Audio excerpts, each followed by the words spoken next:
Magkikilaw tayo ngayon ng lamang loob ng baboy. What's this? Guys, ginagayat na natin yung atay. Wow!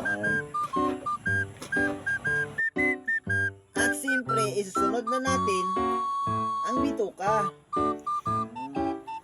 Habang ginagayat ko ang bituka, siyempre, habang nagagayat ako, andyan din yung misis ko nagatawag.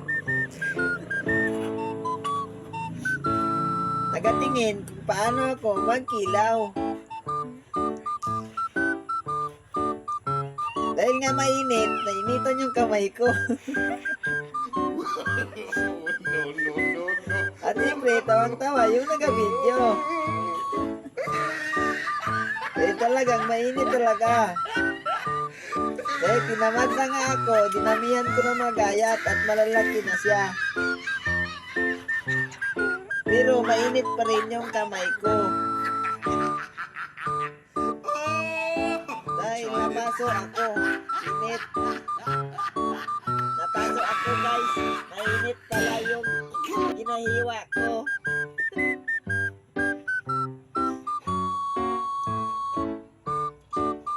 Dahil dinamad na ako, tingnan niyo yung gayat ko, malalaki na. Kita niyo yan guys. Dahil daw sa busis ko, na ganon, grabing tawa niya. Pero nung gibidyoan siya, wala na. Kasi nga, dinamad na talaga ako. Tingnan niyo yung gayat ko, malalaki na. Oh. Nagmamadali ako dahil gutom na ako. Aray, mainit pala. Napaso ako ng kamay ko, ng kamay ko.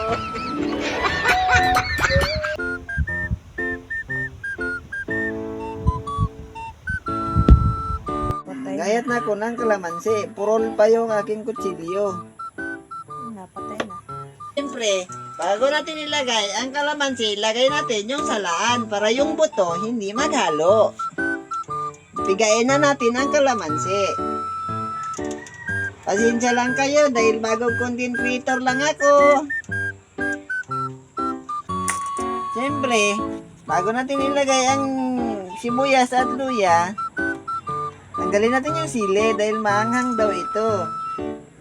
Dahil may bata akong mga kasama, hindi pwede yung maanghang.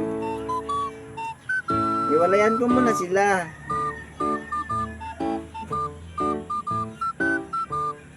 At ilalagay ko na nga ang sibuyas at luya. Iyan o.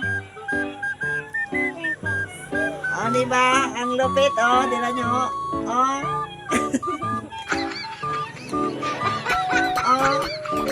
At wala nang natira, pigain at taktakin pa natin. Kung wala na, ubos na. Dahil nga ubos na, ang gawin natin, maglagay tayo ng asin. Paglagay ng asin, kunti lang, baka mag-alat. Tapos, ilagay ganyan kag ikos-ikosin. No.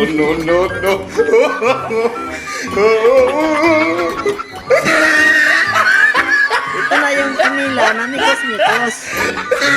Pero sabihin ko sa inyo, yung kamay ko malinis. Naghawak lang naman ako kanil ng ano. Wala pala. Oh! He tried it. At siyempre, tapos ko ng mamikos-mikos, ang kinilaw, tikman ko na. Wow, ang sarap.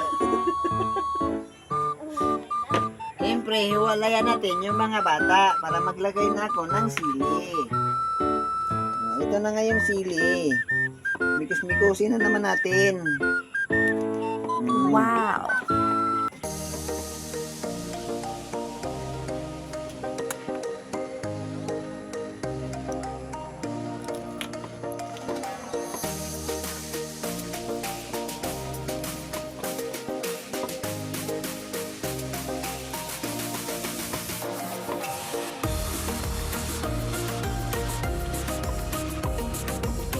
At siyempre, tapos ko nalagay yung sili. Tama na, maraming salamat. Panonood nyo. Wow!